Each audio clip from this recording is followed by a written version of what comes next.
నిన్న మా శాసనసభ్యులు గౌరవనీయులు మైపాల్ రెడ్డి గారి పైన ఈడీ దాడులు జరిగిన నేపథ్యంలో వారిని కలవడానికి మాట్లాడడానికి రావడం జరిగింది.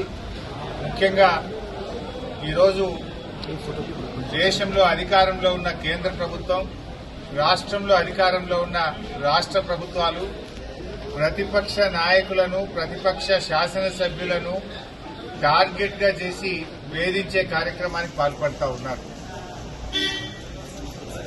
ఇప్పుడే మేము మహిపాల్ రెడ్డి గారితో మాట్లాడితే కనీసం ఇంట్లో డబ్బు గాని, బంగారం గాని, ఎలాంటి వస్తువులు గాని ఇంట్లో ఒక్కటి కూడా అక్రమంగా దొరికింది ఏమీ లేదు.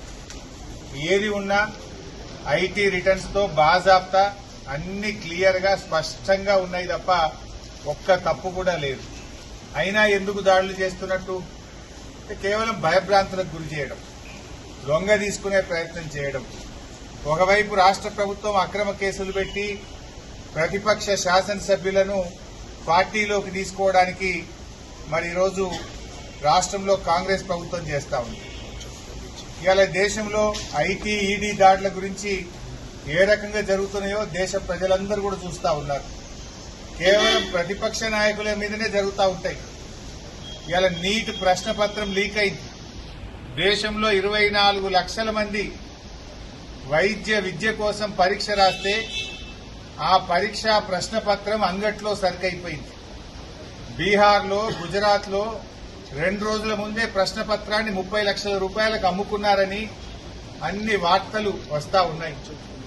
ఆ ప్రశ్న పత్రాలు అమ్ముకున్న వాళ్లను బీహార్ పోలీసులు అరెస్ట్ చేసినారు. మరి ఎందుకో ఈడీ దాడులు చేయరు? అక్కడ మీకు పీఎంఎల్ఏ కనబడతలేదా?